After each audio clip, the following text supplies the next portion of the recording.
దేవుని పేరిట వందనాలండి. అందరు బాగుండాలని కోరుతున్నాం.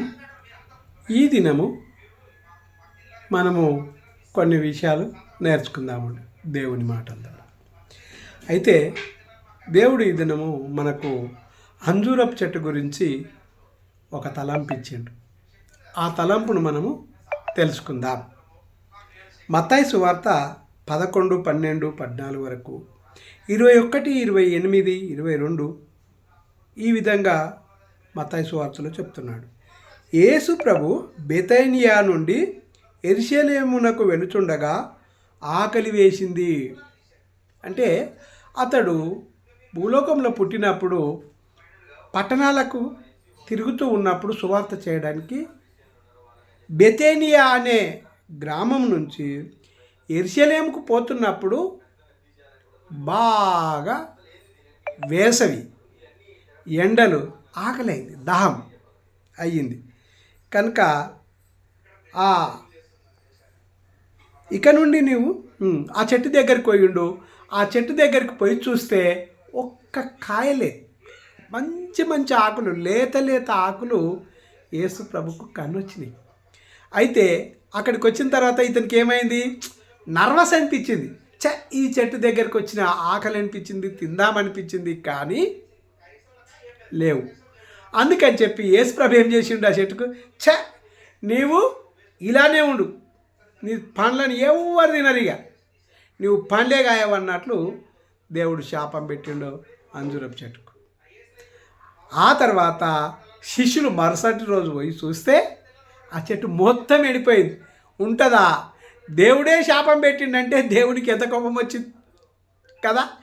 ఇక్కడ అంజూరపు చెట్టు ఫస్టులా చిన్న చిన్న కాయలు కాస్తాయంట. అన్ని చెట్లు ఏమో ఫస్ట్ పూత వస్తుంది, పూత వచ్చిన తర్వాత కాత కాస్తుంది, కాత కాసిన తర్వాత పండ్లు అవుతాయి. కానీ ఈ చెట్టు ఉల్టున్నది. ఫస్ట్ కాత కాస్తుందంట, కాత కాసిన తర్వాత ఆ కాతంతా రాలిపోతుందంట. తర్వాత పూత ఆకంతా మంచి లేత ఆకులై ఉంటాయంట. ఎంత విచిత్రం కదా.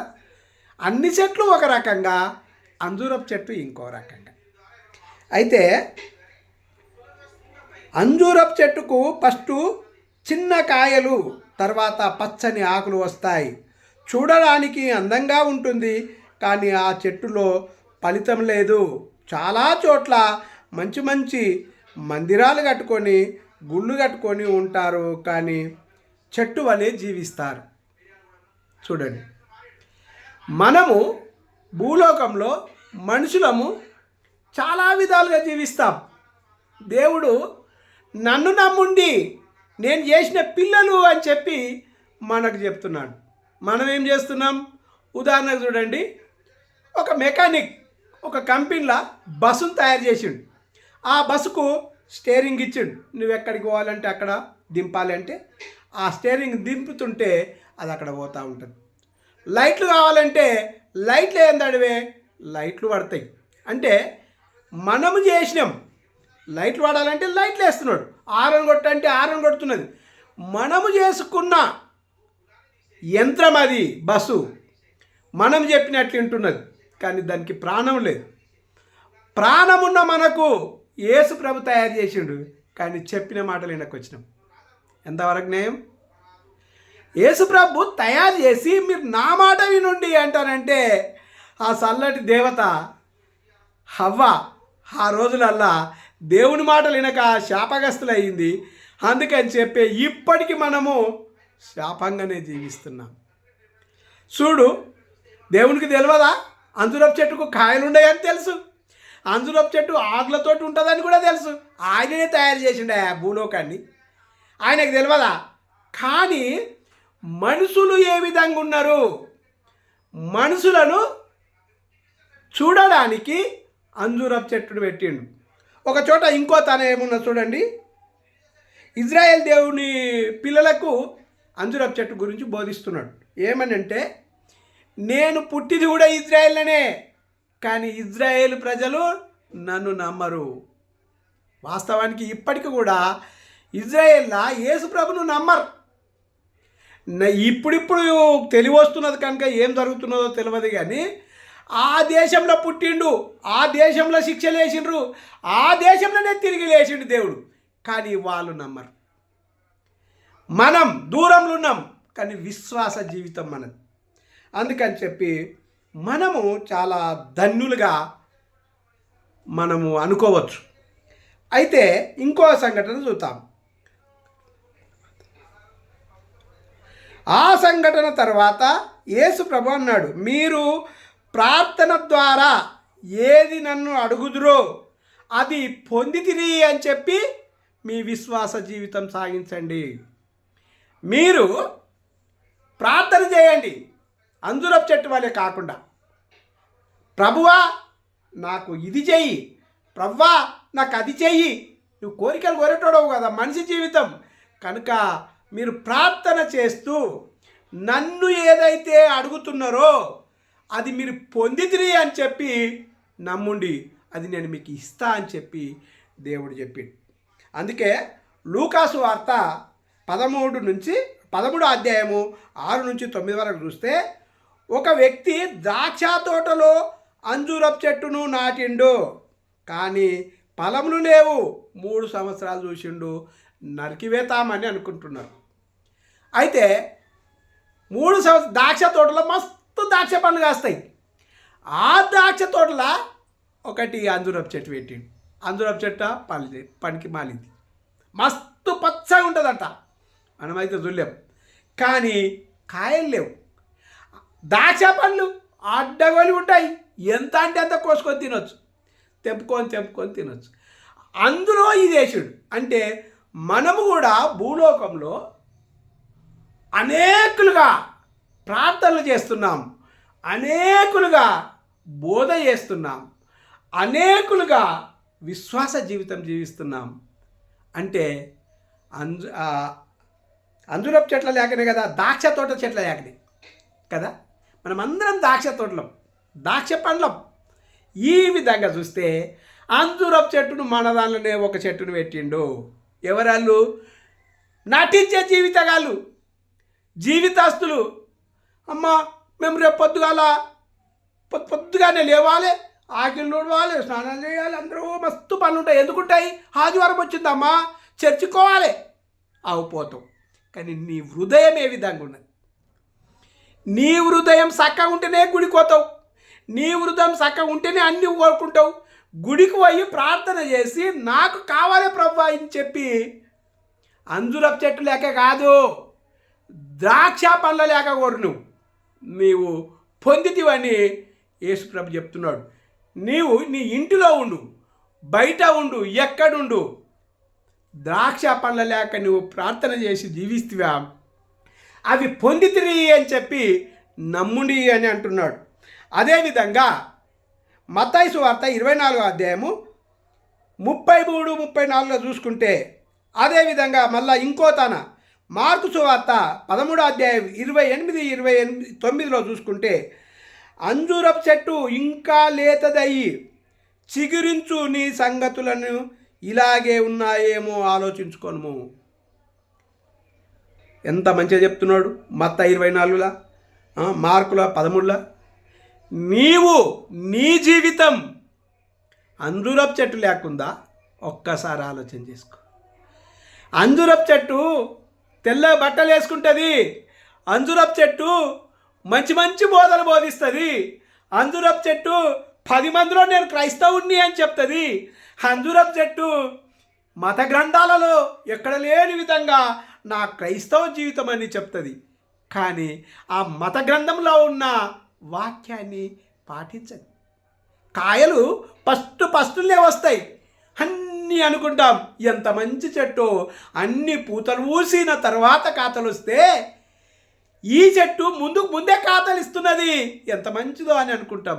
అదే జీవితము నీ జీవితంలో కూడా ఎంతోమంది దగ్గర నీతులు బోధించడం కాదు, ఎంతోమంది దగ్గర ఇంట్రెస్ట్ కలిగే భాషతో ఉండడం కాదు, అణిగి ఉండి నీవు ఎక్కడ ప్రార్థన చేస్తున్నావో ఎవరికి తెలియదు, నీవు ఎక్కడ జీవిస్తున్నావో ఏమి తింటున్నావో ఎవరికి తెలియదు.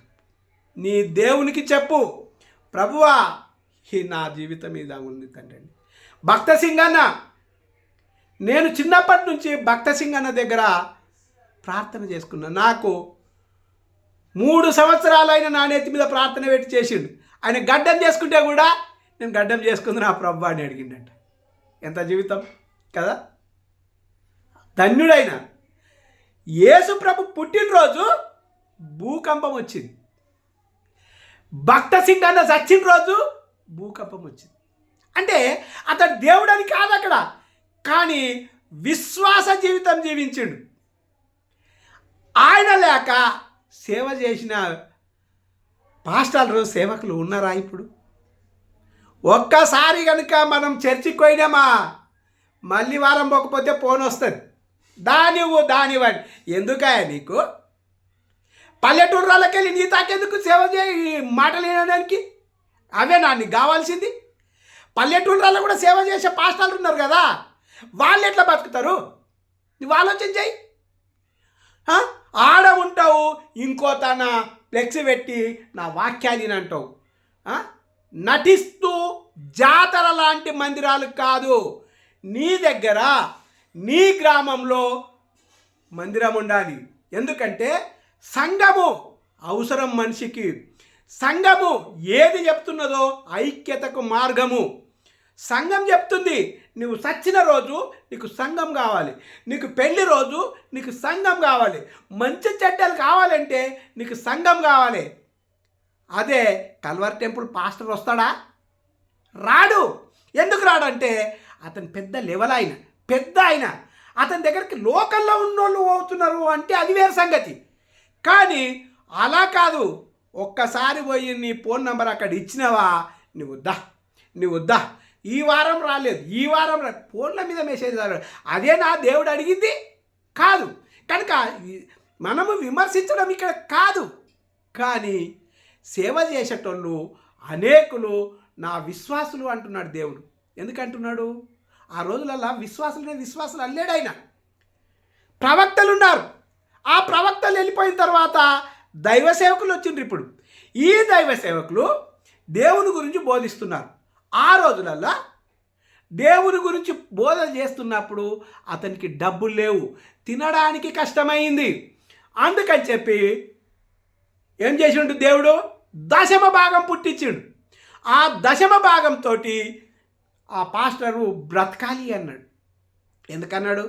పాస్టర్ జీవితం కష్టంగా ఉన్నది, నా సేవ చేస్తున్నాడు, అతనికి ఏం కావాలని చెప్పి విశ్వాసులకు చెప్పి దశమ భాగం పుట్టించాడు. యథార్థతతోటి ఇవ్వమన్నాడు. అదే కొత్త నిబంధనకు వచ్చిన తర్వాత దశమ భాగం కాదు, ఉన్నవారిస్తే చాలు, లేనివారు ఇచ్చే అవసరం లేదు అని చెప్పి.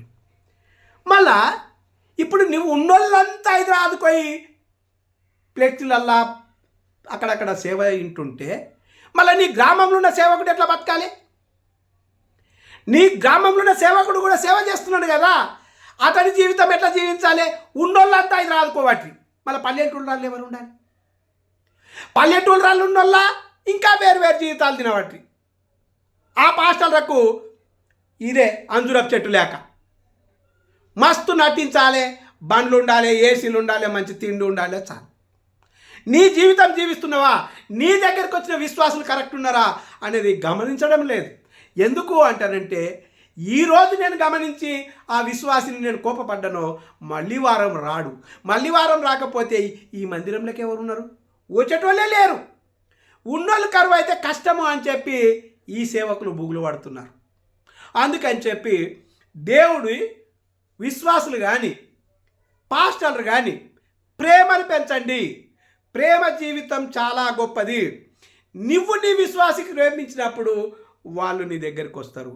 ద్రాక్ష రసం లేక ఉండాలి. నువ్వు ద్రాక్ష చెట్టు వలె పాస్టర్ ఉంటే ద్రాక్ష కాయలు లేక విశ్వాస జీవితం ఉండాలి. అప్పుడే మనం చాలా సంతోషకరంగా ఉంటాం. అందుకనే ప్రేమ, సంతోషం, సమానం వంటి ఆత్మ ఫలాలు కావాలి అంటున్నాడు దేవుడు. అందుకనే ప్రియమిత్రమా, మనకి దేవుడు ఇచ్చిన మాటలను బట్టి దేవునికి వందనాలు చెల్లిద్దాం. దేవునికి స్తోత్రం కలుగును గాక. ఒకవేళ నేను కొన్ని విషయాలలో నా పొరపాటుగా అంటున్నానేమో. చాలామంది ఏం చేస్తారంటే, అన్న నువ్వు మోటుగా మాట్లాడతావు, అన్న నువ్వు పేరు పెట్టి అంటావు, అందుకని చెప్పి అది మంచిది కాదన్నా అని అంటారు. కానీ నాకు ఇచ్చిన దేవుడిది, నేను మస్తు ప్రార్థన చేస్తున్నా, తగ్గించు ప్రవ్వా, మాటలు తగ్గించు ప్రవ్వా అని చెప్పి చాలా తగ్గిన, మస్తు కోపం ఉంటుంది. ఇప్పుడు కూడా నేను ఏమంటున్నానంటే, నీ విలేజ్లో ఉన్న సంఘానికి వెళ్ళు, నీ దగ్గర ఏ సంఘ పనులు మీటింగులు పెట్టినా ఆ సంఘానికి వెళ్ళిపో. రోజులు మంచిగా లేవు, ఐక్యత కలిగి ఉండండి అని దేవుడే చెప్తున్నాడు. అందుకనే ప్రియ మిత్రుల, అక్క, అన్న, చెల్లెలు, తమ్ముడు, అందరూ ఆలోచించండి, ఒక్కటే జీవించండి. నీవు క్రైస్తవుడు అయితే ఐక్యంగా ద్రాక్ష పళ్ళం లేక ఉండు, ద్రాక్ష తోట లేక పాస్టర్ ఉంటాడు. అందుకని చెప్పి ఇంతటితో ఈ చిన్న ఉపన్యాసాన్ని, ఉపమానాలను ముగిస్తున్నాను. దేవుడు ఇచ్చిన ఈ తలంపు బట్టి, ఈ వాక్యాన్ని బట్టి దేవునికి వందనాలు చెల్లిస్తున్నాను. దేవునికి మహిమ కలుగును గాక. ఆమేన్. హల్లెలూయా.